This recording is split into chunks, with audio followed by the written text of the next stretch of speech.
Abra sua Bíblia no livro de 2 Pedro, ou 2 de Pedro, depende de quem eu vou falar. 2 Pedro, capítulo 1.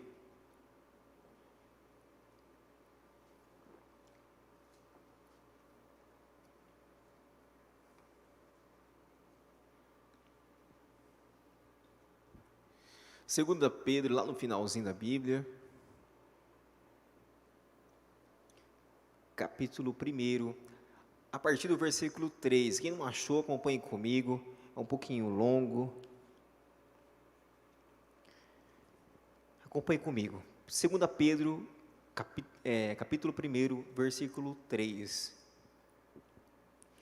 O poder de Deus nos tem dado tudo o que precisamos para viver uma vida que agrada a Ele, por meio do conhecimento que temos daquele que nos chamou para tomar parte na sua própria glória e bondade. Desse modo, Ele nos tem dado os maravilhosos e preciosos dons que prometeu. Ele fez isso para que, por meio desses dons, nós escapássemos da imoralidade que os maus desejos trouxeram a este mundo e pudéssemos tomar parte na sua natureza divina. 5. Por isso mesmo, façam todo o possível para juntar a bondade à fé que vocês têm. A bondade, junte o conhecimento, e o conhecimento, o domínio próprio. O domínio próprio, junte a perseverança, e a perseverança, a devoção a Deus. 7. A essa devoção, juntem a amizade cristã, e a amizade cristã junte o amor, pois são essas as qualidades que vocês precisam ter,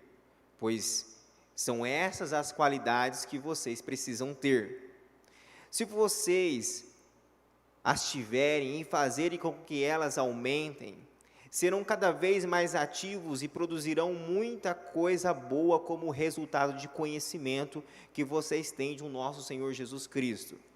Mas quem não tem essas coisas é como um cego ou como alguém que enxerga pouco e esqueceu que foi purificado dos seus pecados passados. Portanto, meus irmãos, procurem ficar cada vez mais firmes na certeza de que Deus os chamou e escolheu. Se vocês fizerem isso, jamais abandonarão a fé. 11 para nós terminar. E assim receberão todo o direito de entrar no reino eterno do nosso Senhor Jesus, ou nosso Senhor e Salvador Jesus Cristo. Feche os seus olhos. Pai, nós te louvamos pela tua palavra.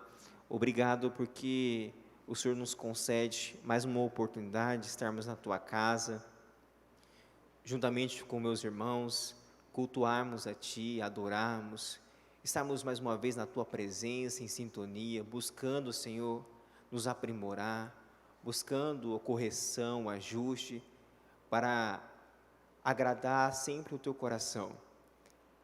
Abre a mente de cada um, dê uma mente receptiva, um coração aberto, para que cada um possa ouvir e compreender a tua palavra. Nós te louvamos e te agradecemos em nome do Senhor Jesus. Amém. O versículo 3, ele diz assim, você e eu, ou nós, temos tudo o que precisamos para viver uma vida que agrade a Ele. Eu estava escrevendo essa ministração na semana, e eu veio esse tema. Talvez você assuste, talvez é um pouco, talvez você fale, nossa, tá jogando contra aí, Mas eu lembrei do tema, regras foram feitas para serem quebradas. A única diferença é que nós temos um ponto de interrogação no final, e que muda todo o sentido da história. Regras foram feitas para serem quebradas. Amados, aqui é uma das partes da Bíblia que faz uma referência sobre algumas atitudes que nós podemos tomar no nosso dia a dia, nas nossas condutas, que faz com que a gente agrade a Deus e assim tenha uma proximidade muito mais forte com Ele, com um único objetivo, exaltar o nome dEle. Tudo isso, todas essas atitudes exercidas ao longo da nossa vida, faz com que a gente entre debaixo da vontade de Deus para a nossa vida. Existe um plano para cada um de nós, mas ele precisa ser cumprido quando eu cumpro a vontade de Deus. Não existe algo determinado para cada um especificamente. Olha, você vai nascer, você vai morrer. Não, Deus deu oportunidade para cada um, mas as decisões somos nós que tomamos. Nós temos esse direito, Ele nos concedeu esse direito de tomarmos as decisões e ser feliz baseados nas nossas decisões. Mas o último versículo que nós lemos, ele diz assim, e assim receberão todo o direito de entrar no reino eterno. O que é eterno é aquilo que é para sempre. Muitos se perguntam, quando nós morremos, para onde nós iremos? O que vai acontecer conosco? O que será na nossa vida? Porque essa vidinha que nós levamos aqui, ela vai deixar de existir. Se existia reputação, se existia algum bem material, se existia famílias, amigos, isso vai deixar tudo de lado. Nós vamos perder essa referência porque, baseado naquilo que eu decidi, vai ser o meu futuro. E quando nós falamos de eterno, é aquilo que não tem mais mudança, jamais você vai conseguir reverter. Então, a chance é agora. Mas quando você vem para a igreja, e quando eu era moleque, e eu lembro que a igreja ainda é assim, taxada como um lugar cheio de regras, um lugar cheio de obrigações. E as regras, quando nós falamos de regras numa igreja, ela cai muito mal, porque muitas vezes as denominações, ela é dirigida por líderes humanos. Eu disse essa semana para eu erro porque eu não sou um anjo. Nós somos homens e nós erramos. Falhamos muitas vezes por ser negligente e falhamos muitas vezes por exigir demais, ou seja, aplicar muitas regras aonde não deveria. Isso leva a igreja a ser taxada no mundo como um lugar de muitas regras. Um lugar onde é difícil de se viver, difícil de conviver com os irmãos, porque eu tenho que seguir regras e mais regras. E essas regras, eu lembro, até hoje, falo assim, mas lá na igreja, você é obrigado a dar o dízimo. Lá na igreja, você é obrigado a ofertar. Lá na igreja, você é obrigado a estar presente lá, todos os cultos, a participar da célula, você é obrigado. Então, a nossa mente, ela vem com essa formação, talvez ali dos nossos pais, ou talvez dos nossos colegas, essa formação errada de que a igreja é um lugar de muitas obrigações e de muitas regras. E aí você vê a história de muita gente na igreja que não consegue permanecer porque as regras são maiores do que a presença de Deus na vida dele. E nós não conseguimos equilibrar a nossa vida, então a gente não aguenta esse fardo de assumir tantas regras e assumir tantos compromissos aplicados pelo mundo ou aplicados por pessoas dentro da igreja. O mundo diz que é regras, mas a Bíblia diz que é princípios. E princípios faz toda a diferença. A vontade de Cristo talvez não seria aquela, mas ele obedeceu à vontade do Pai. A vontade de muitos homens na Bíblia talvez não seria aquele. Talvez a vontade é nós ficarmos descansando, de estar de boa. Mas muitos tomaram uma decisão de obedecer princípios. E os que não obedeceram tiveram uma penalidade muito grande. Então você olha na igreja, você vai olhar na igreja, você vai ver jovens que entraram com você e você está hoje aqui, mas você vai ver gente que se perdeu no meio do caminho, que ficou 1 ano, ficou 2 anos, ficou 5 meses e não suportou e saiu porque as regras foram maiores do que a presença de Deus na vida dele. Então, eu fiz sempre importante que quando nós olhamos para a vida de alguém, o jovem ele vem para a igreja. Existem dois jovens que vêm para a igreja, para você entender. Existe o Pedro, vou dar o Pedro aí, ó. O Pedro. E existe o João.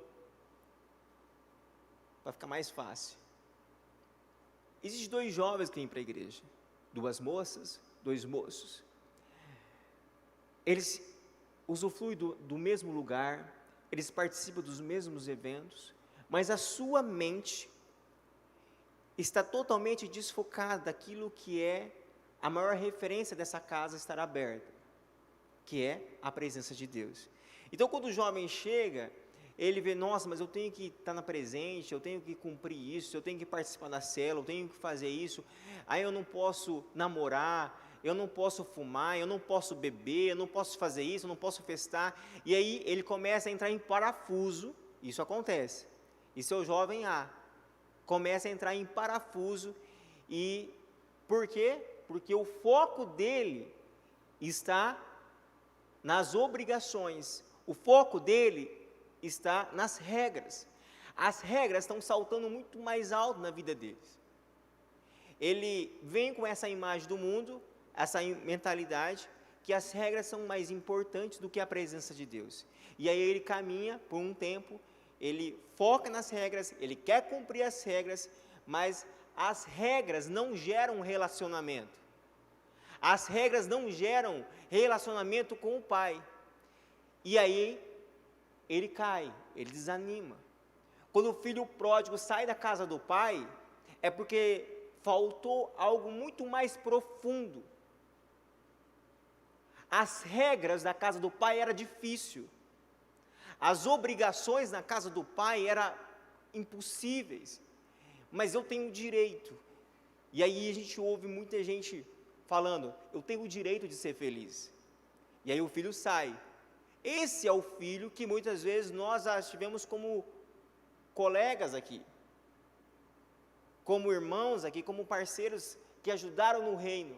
E no meio da caminhada, eles olharam para as regras e não olharam para o relacionamento com o Pai. Então a igreja é um lugar de relacionamento. O reino é um lugar de relacionamento. Se essa casa continuar aberta sem relacionamento, ela vira uma associação que só vem cumprir regras. Porque na associação você cumpre regras. Nós era da Unicap, nós cumpríamos só as regrinhas lá, pagar em dia, aquela chatice de sempre. Eram as regras. Mas ninguém participava, ninguém envolvia, ninguém fazia o negócio crescer, não, porque é uma associação. Perdeu-se o efeito. Não tinha efeito nenhum, queridos. E assim é nós na casa de Deus.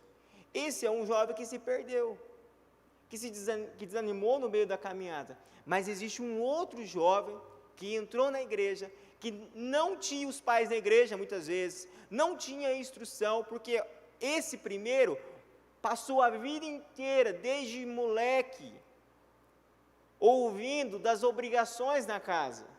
Óbvio que a nossa igreja é uma igreja muito mais liberal, mas eu lembro na escola, as meninas, que não podia cortar o cabelo, tantas outras coisas, eu não vou entrar em detalhes, cada denominação tem a sua, mas eu vi essas meninas ali na sala de aula, eu vi os meninos que não podiam jogar bola, tantas outras coisas que aconteciam, com respeito a todas as denominações, mas hoje, se eu fazer um apanhado, elas não estão mais na igreja, e nem eles estão mais na igreja.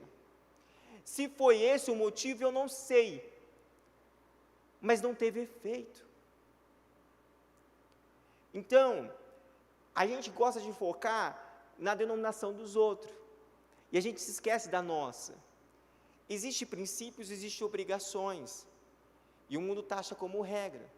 Mas esse jovem que vem para a igreja, ele não mais foca nas regras, mas ele foca no relacionamento, sabe por quê? Porque ele reconhece que ele precisa melhorar. Porque sabe por quê? Se eu encho a cara, eu venho para a igreja, lembrando o seguinte, eu preciso parar de beber. Então eu preciso parar de beber, eu tenho que parar de beber, eu tenho que parar de beber, e aí eu continuo, eu tenho que parar de beber, eu não consigo me relacionar com Deus, porque a minha mente, eu quero parar de beber. Aí sabe o que acontece? Ele desiste. Sabe por quê? Eu já vi jovem falar assim para mim, eu vou consertar a minha vida primeiro e depois eu vou voltar. Muitos já ouviram isso. Não, agora eu tenho que arrumar a minha vida primeiro, tá muito enrolado, vou arrumar primeiro, depois eu volto para servir a Deus. Entendeu? Depois eu volto para servir a Deus. Então esse segundo jovem vem para a igreja, mas o foco dele é diferente. O foco não é mais nas regras, não é mais na denominação, não é mais nas coisas, nas situações, mas o foco dele é em Cristo. E por isso que hoje eu sou um pouco mais flexível.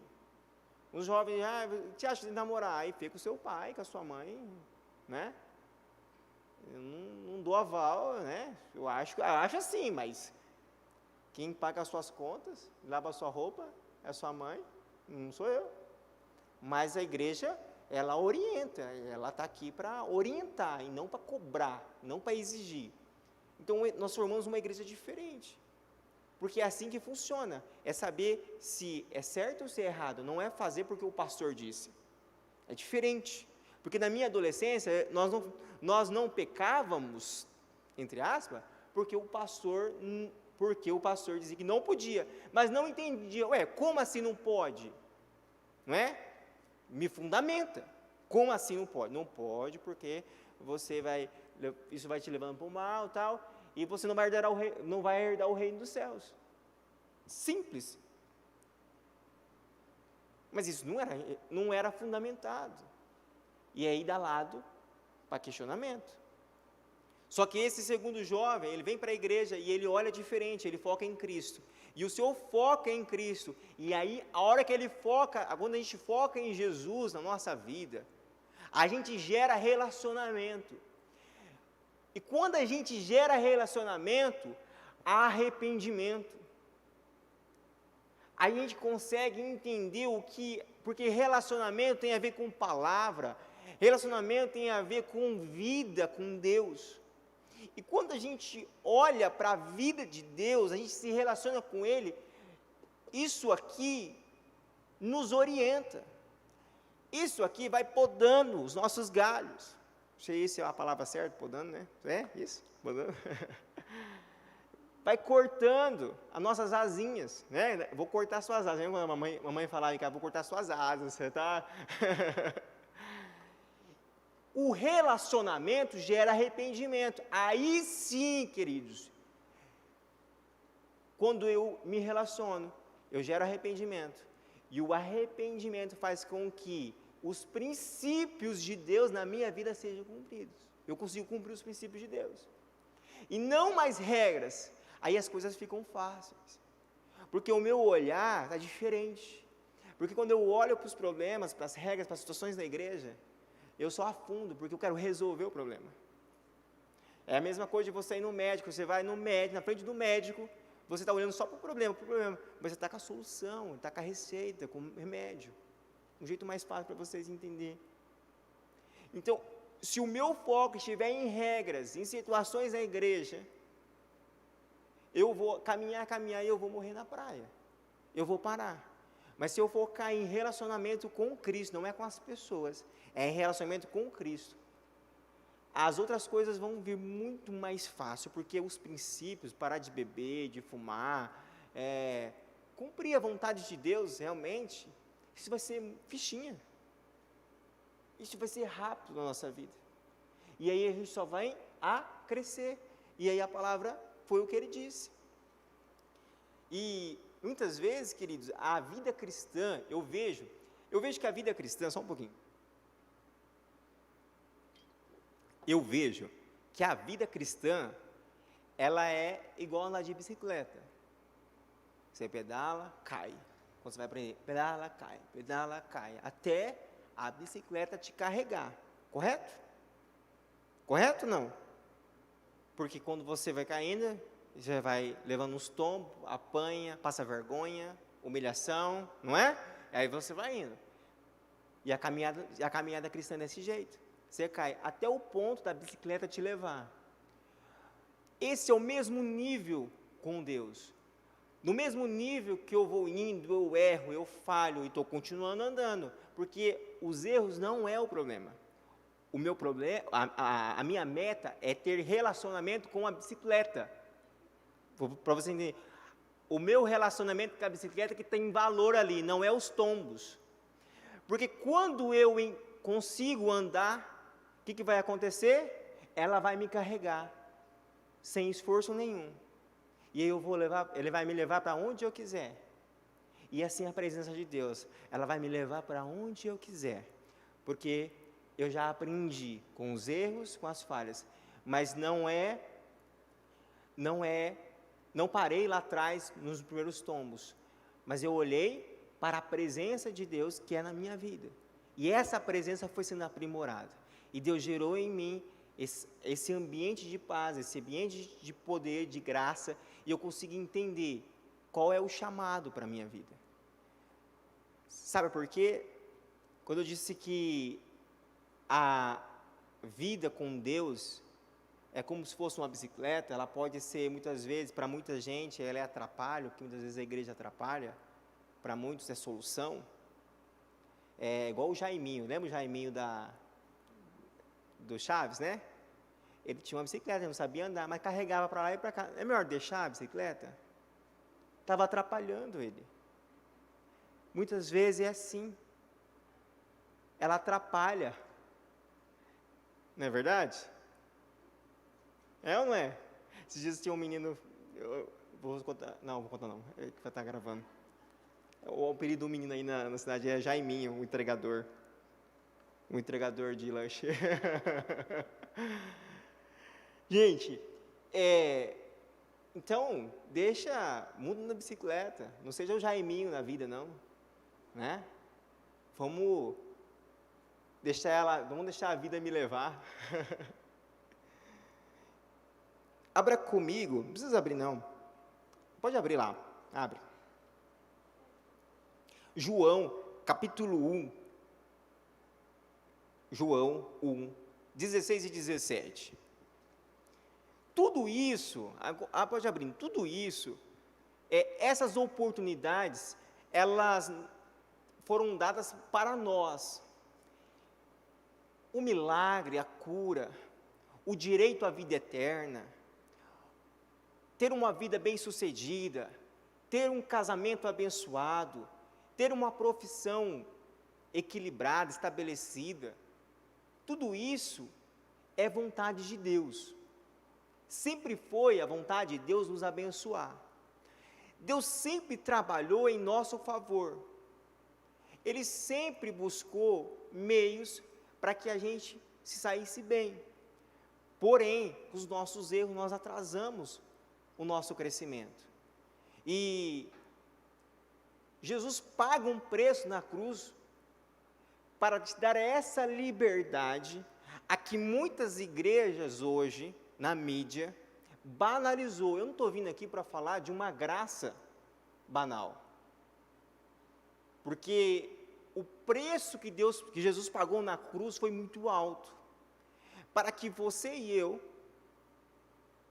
tivéssemos o direito da graça, o perdão, o direito de nos arrependermos e o direito à vida eterna, que é o mais valioso de tudo.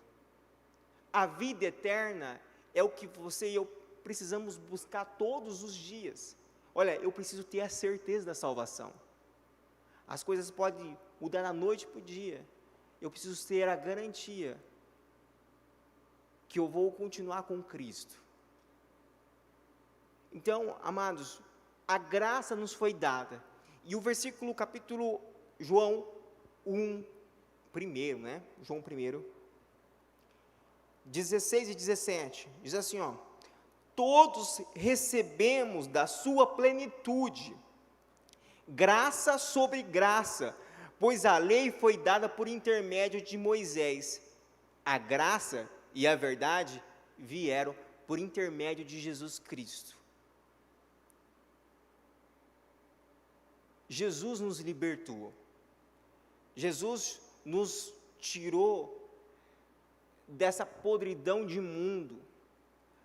Só que a decisão cabe a cada um de nós. eu preciso olhar para dentro de mim todos os dias e ver na onde é que eu estou errando. O que eu preciso melhorar.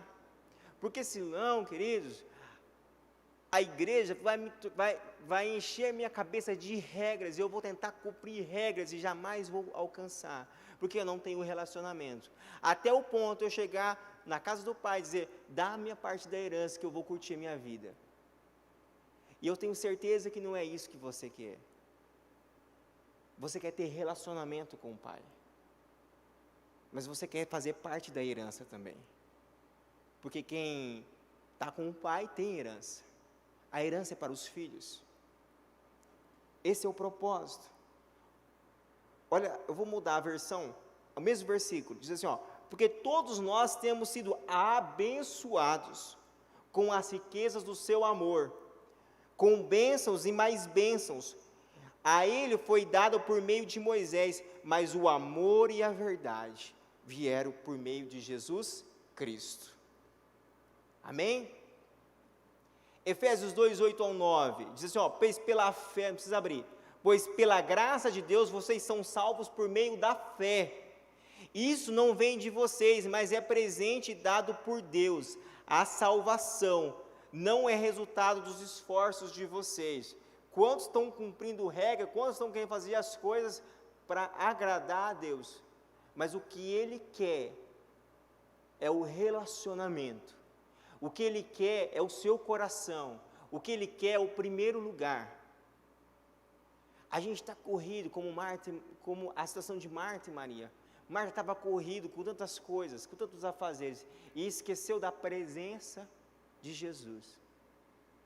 Oportunidade que ela teve, que a sua vizinhança não teve. Eu entendo que Maria estava meio folgada ali, né? Não é verdade? Cheio de coisa para fazer em casa e, né, vamos equilibrar o negócio. Mas Marta estava cheia de coisa, preocupado com esse mundo. E eu vou falar para você, a gente arruma coisa para se preocupar, porque eu arrumo, hein? E a gente vai se desligando, e a gente já não tem mais tanta garantia assim, nós vamos ficando com medo, inseguros, vamos arrancando as unhas, e as coisas vão vindo, quando nós percebemos, nós já estamos tão distantes, porque muitas vezes o mundo tanto nos pressiona, e a gente não consegue perceber que a gente está indo para o caminho errado. Amados, nós vimos para a igreja e tem gente que sofre, tem gente que passa dificuldade, tem gente que é humilhado, tem gente que os pais, eu lembro de adolescente que os pais não deixavam vir para a igreja. Hoje não tem mais isso, mas eu lembro na minha época, adolescente, que os pais não deixavam vir para a igreja. E o menino queria vir, e tantas outras coisas, sabe, tantas situações que te impediam de buscar a Deus. Eu admiro, porque o que eu tenho para oferecer para vocês? Nada, de mim nada, eu sou um humano qualquer, você não veio aqui por causa de mim, você veio aqui por causa de Cristo, a maior referência é Ele, e você veio certo, porque não é, se você viesse por causa de mim, você vai se arrebentar, logo, porque você se frustra comigo, eu erro no falar, nas minhas atitudes, eu erro, porque eu sou humano.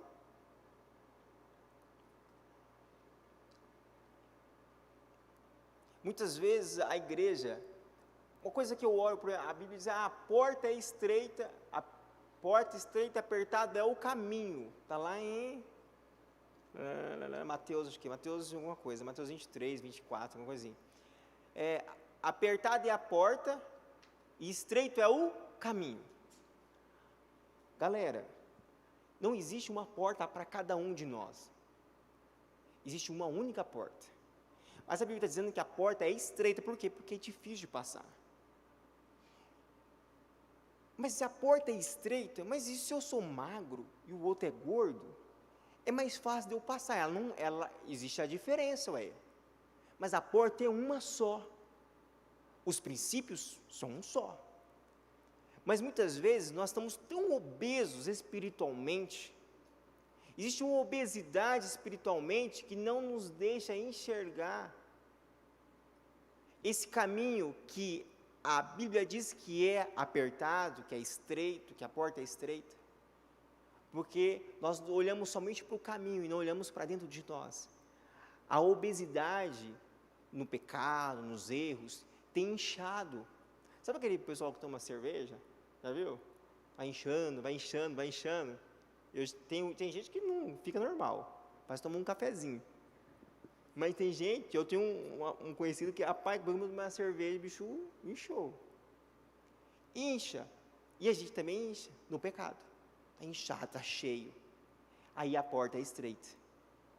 Mas quando eu entro em Deus, eu vou me esvaziando. Quero me esvaziar de mim. Eu vou me esvaziando. E eu consigo entrar pela porta estreita.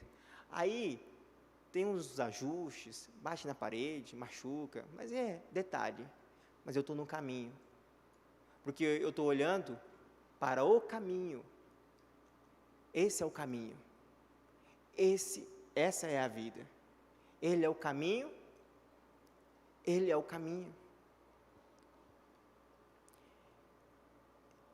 Tudo isso foi dado para nós, estou concluindo, por meio da graça. É um tempo da gente colocar a nossa fé em ação, de dobrar os nossos joelhos e entender que a Bíblia nos garante, a Bíblia nos garante, através da palavra de Cristo, que existe perdão para nós, que existe um novo nascimento. Quando você desce as águas, significa quando você desce as águas, você está morrendo para o velho homem. Quando você levanta, nasce uma nova criatura. Mas eu continuo mesmo, mas estou limpo. Vou errar, mas eu sei que eu posso buscar em Deus o arrependimento, o perdão, e Ele vai me perdoar. Mas quando eu volto, e eu disse no começo, que existe igreja tratando graça de qualquer jeito, pode pecar, perdoa, pode pecar, está perdoado, está livre, isso, amados, o que a gente não pode errar são os princípios. A gente pode colocar ar-condicionado, pode pintar as paredes de preto, pode fazer o que for, colocar a luz, colocar fumaça, pode fazer o que for, mas a gente mantém os princípios. Família, fé, igreja, princípios. Isso é irrevogável. Não importa a cor da nossa igreja, não importa a aparência, não importa o estilo. O que importa é como nós tratamos a palavra dele, a verdade dele para as nossas vidas. Existe perdão para nós. Existe um nível maior que Deus pode gerar em nós, o arrependimento. Porque o arrependimento, nós esquecemos e nós deixamos de lado, podemos até errar. Uma coisa é você errar e continuar no erro, e tanto faz. Mas Ele gera em nós esse arrependimento. Para nós encerrarmos, Gálatas 5, a versão, eu vou ler na versão atual, para mudar um pouquinho, tá? Ficar mais fácil. Olha o que a versão diz, a versão mais atual da Bíblia. Ela diz assim, ó, ela continua sendo Bíblia, tá? Alguns dizem que muda muito, ela é a Bíblia, mas a versão mudou um pouco. Gálatas 5:19, eu vou lendo, você vai saber onde que é essa parte aí. É óbvio que tipo de vida se desenvolve quando tentamos fazer as coisas do nosso jeito. O tempo todo. Olha aqui que começa a citar. Sexo repetitivo, barato e sem amor. Um acúmulo mal cheiroso de lixo mental e emocional. Lixo mental e emocional. Uma busca frenética e sem alegria, olha só, uma busca frenética e sem alegria em busca da felicidade. Gente, é tão interessante porque parece estar redundante. Uma busca frenética e sem alegria em busca da felicidade. Eu quero ser feliz. Lembrou lá? Eu vou deixar porque eu quero ser feliz. Competição sem misericórdia. Desejos avassaladores que nunca satisfazem. E os vícios? E os desejos? Um temperamento brutal. Com raiva. Impotência para amar e ser amado. Lares divididos e vidas divididas. Buscas mesquinhas e desequilibradas. O hábito cruel de despersonalizar todos, tornando-os rivais, vícios descontrolados e incontroláveis. E eu poderia continuar, olha aqui, após dizendo, esta não é a primeira vez que eu advirto vocês sabem, se vocês usarem a liberdade deste modo, não herdarão o reino de Deus. Você vê que tudo conclui, não herdarão o reino de Deus. Não herdarão o reino de Deus. Herança. Volta lá para o filho, volta lá para o relacionamento. A Cana me acompanha aí. Volta lá para o relacionamento, lembrei do Senhor. Volta lá para o relacionamento. A igreja sempre foi sustentada por relacionamento. E eu não sei o que você está fazendo ainda que consegue viver sem relacionamento. Ou você ajusta a sua vida para ter um relacionamento profundo com Deus, nem que for 15 minutos, nem que for na hora de dormir, mas se você não ajustar o seu relacionamento com Deus, a Bíblia diz que você não tem direito à herança, ou você não herdarão o reino dos céus. Amados, o filho só não toma o lugar do pai porque ele sabe quem ele é. O pai tem um valor. Agora, quando o filho quer assumir o lugar do pai, o filho quer doutrinar o pai, acontece o que aconteceu no filho pródigo. E eu sei que é isso que você não quer. A luz da palavra me corrige, ela me orienta, ela me guia, e ela faz eu andar em toda a verdade. Esse é o tempo da graça. Eu vejo que como é bom optar por isso, por servir a Deus. Eu dou o meu testemunho porque eu sei que se um dia eu tivesse escolhido um outro caminho, certeza que eu não estaria aqui, né? Óbvio, redundante. Mas quem me garantiria que eu estaria nessa terra, vivo? Tantos colegas tiveram rumos diferentes na escola, tantos foram mortos. Essa semana eu estava conversando com uma pessoa, nós lembramos que não foi daqui da igreja, que já participou aqui com a gente, que lembra de mim, mas não lembra, eu não lembro, porque passou muito tempo, mas começamos a lembrar de alguns meninos que eram daqui, e se envolveram com o tráfico, um matou o outro, e foi aquele rolo, e foram se perdendo. Qual o rumo que a nossa vida pode tomar? Olha, o filho tinha tudo para estar na casa do pai, mas ele não quis seguir os princípios, não quis obedecer ao pai, porque ele não tinha relacionamento, aquilo se tornou regra, estava um saco. A vida na casa do pai estava um saco. Às vezes a igreja também está desculpa a palavra, está um saco, né? Está chata. E a gente não aguenta tocar mais nem uma semana, porque a gente está cansado. Busque em Deus. Essa é a hora.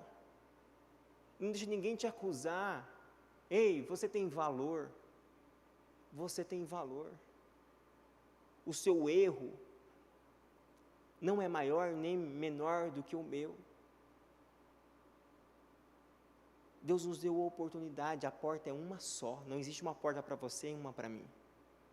A porta é uma só, e vamos juntos entrar nela.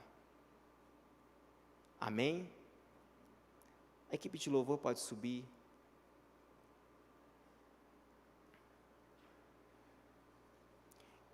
João 2, versículo 6, diz: aquele que afirma que permanece nele, deve andar como ele andou.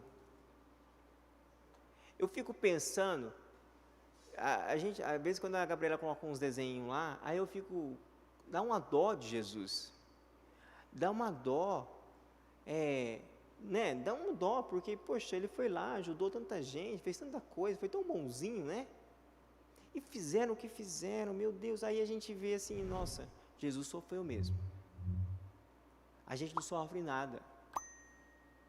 Jesus pagou um preço muito alto.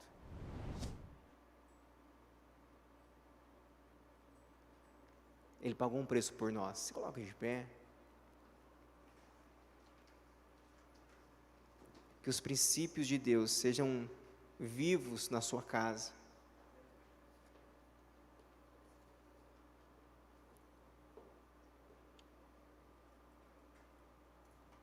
Amados, nós precisamos construir alicerces. Ei, jovem, você precisa construir alicerce. Você precisa fundamentar a sua casa. Você sonha em casar? Você sonha em ter uma vida melhor? Ou você já é casado, não sei. Mas nada na sua vida frutifica sem a água viva de Cristo jorrando todos os dias. Ele é a esperança para nós. Ela é a esperança para o seu futuro casamento. Eu achava que eu não ia casar, não. Sabia? Eu gosto de dizer isso porque eu acho que encoraja. Aí um dia um jovem aqui da igreja casou. Eu até dou brincadinha. Se ele casou, eu caso também. Porque, ó a comparação aí, né, irmãozinho? E a gente começa a colocar as coisas na cabeça: eu não vou casar não vou ser bem sucedido, esse é para os outros, eu não tenho oportunidade. Os maiores empresários, os mais bem sucedidos que tem hoje no mundo, nasceu numa família pobre, porque o que nasceu na família rica não deu valor e acabou com tudo. Talvez você olhe para o seu passado, você vê os seus pais, a sua casa, talvez precisa fazer ajustes, talvez seu pai é muito difícil. Deixa de lado os problemas, olhe para Jesus. Você vai olhar para trás e falar: olha a história que Ele escreveu na minha vida. É essa história que você quer, sabe?